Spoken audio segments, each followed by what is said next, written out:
नमस्कार। मैं रुचि प्रताप सबसे पहले इस महाग्रंथ महाभारत को नमन करती हूँ, जो मुनि वेद व्यास जी द्वारा रचित तथा भगवान गणेश जी द्वारा लिखित महाकाव्य है। इस महाग्रंथ का संस्कृत से हिंदी में अनुवाद गीता प्रेस के शास्त्री महोदय श्री राम नारायण दत्त जी ने किया है। दूसरे अध्याय के तीसरे भाग में हम व्यास जी द्वारा संपूर्ण महाभारत को अनेकों पदों और पर्व जो वेदों के धर्ममय अर्थ से अलंकृत है देखेंगे। इसके पश्चात पौष्य, पौलोम, आस्तिक और आदि अंशावतरण पर्व हैं। तदंतर संभव पर्व का वर्णन है, जो अत्यंत अद्भुत और रोमांचकारी है। इसके पश्चात जतुग्रह लाक्षा भवन दाह पर्व है। तदंतर हिडिंब पर्व है। फिर वकवध और इसके बाद चैत्र रथ पर्व है। इसके बाद पांचाल कुमारी देवी द्रौपदी के स्वयंवर पर्व का तथा क्षत्रिय धर्म से सब राजाओं पर विजय प्राप्ति पूर्वक वैवाहिक पर्व का वर्णन है। विदुरागमन राज्य लंब पर्व, तत्पश्चात अर्जुन वनवास पर्व और फिर सुभद्रा हरण पर्व है। सुभद्रा हरण के बाद हराणे हरण पर्व है। पुनः खांडव दाह पर्व है। उसी में मैं दानव के दर्शन की कथा है। इसके बाद क्रमशः सभा पर्व, मंत्र पर्व, जरासंध वध पर्व और दिग्विजय पर्व का प्रवचन है। तदंतर राजसूय अर्धाभिहरण और शिशुपाल वध पर्व कहे गए हैं। इसके बाद क्रमशः द्यूत और अनद्यूत पर्व हैं। तत्पश्चात वन यात्रा पर्व तथा किरमिर वर्ध पर्व है। इसके बाद अर्जुनाभिगमन पर्व जानना चाहिए। फिर कैरात पर्व आता है, जिसमें सर्वेश्वर भगवान शिव तथा अर्जुन के युद्ध का वर्णन है। तत्पश्चात इंद्रलोकाभिगमन पर्व है। फिर धार्मिक तथा करुणोत्पादक नलोपाख्यान पर्व है। तदंतर बुद्धिमान कुरुराज का तीर्थ यात्रा पर्व जटासुर वध पर्व है और उसके बाद यक्ष युद्ध पर्व है। इसके पश्चात निवात कवच युद्ध, आजगर और मार्कंडेय सामस्या पर्व क्रमशः कहे गए हैं। इसके बाद आता है द्रौपदी और सत्यभामा के संवाद का पर्व। इसके अनंतर घोष यात्रा पर्व है। उसी में मृग स्वप्नोद्वर और बृहद्रौणिक उपाख्यान है। तदंतर इंद्रद्युम्न का आख्यान और उसके बाद द्रौपदी हरण पर्व है। उसी में जयद्रथ विमोक्षण पर्व है।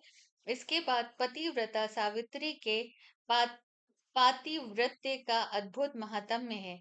फिर इसी स्थान पर रामोख्यान का जानना चाहिए। इसके बाद क्रमशः कुंडलाहरण और आरण्य पर्व कहे गए हैं। तदंतर विराट पर्व का आरंभ होता है, जिसमें पांडवों के नगर प्रवेश और समय पालन संबंधी पर्व हैं।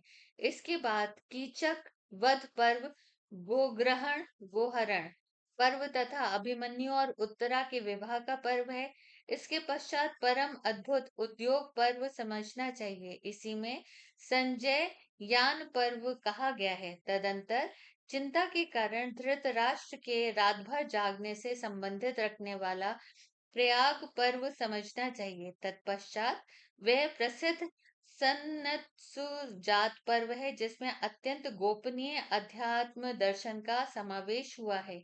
इसके पश्चात यान संधि तथा भगवन दायन पर्व है। इसमें मातली का उपाख्यान, गाल्व चरित, सावित्री वामदेव तथा वैन्य उपाख्यान, जामदग्नि और षोडश राजिक उपाख्यान आते हैं। श्री कृष्ण का सभा प्रवेश, विदुला का अपने पुत्र के प्रति उपदेश, युद्ध का उद्योग, सैन्य निर्याण तथा विश्ववोपाख्यान, इसका क्रमशः उल्लेख हुआ है। इसी प्रसंग में महात्मा कर्ण का विवाद पर्व है। तदंतर कौरव एवं पांडव सेना का निर्णय पर्व है। तत्पश्चात रथा तीर्थ संख्या पर्व है, और उसके बाद क्रोध की आग प्रज्वलित करने वाला उलूक दूतागमन पर्व है। इसके बाद जम्बू खंड विनिर्माण पर्व है। तदंतर भूमि पर्व कहा गया है। इसमें द्वीपों के विस्तार का कीर्तन किया गया है। इसके बाद क्रमशः भगवत गीता, भीष्म वध, द्रोणाभिषेक तथा सप्त वध पर्व है। इसके बाद अभिमन्यु वध पर्व, प्रतिज्ञा पर्व, जयद्रथ पर्व और घटोत्कच वध पर्व है। फिर रोंगटे खड़े कर देने वाला द्रोण वध पर्व जानना चाहिए। तदंतर नारायण स्त्रोमोक्ष पर्व कहा गया है। फिर कर्ण पर्व है और उसके बाद शल्य पर्व है। इसी पर्व में हृदय प्रवेश और गदा युद्ध पर्व भी है। तदंतर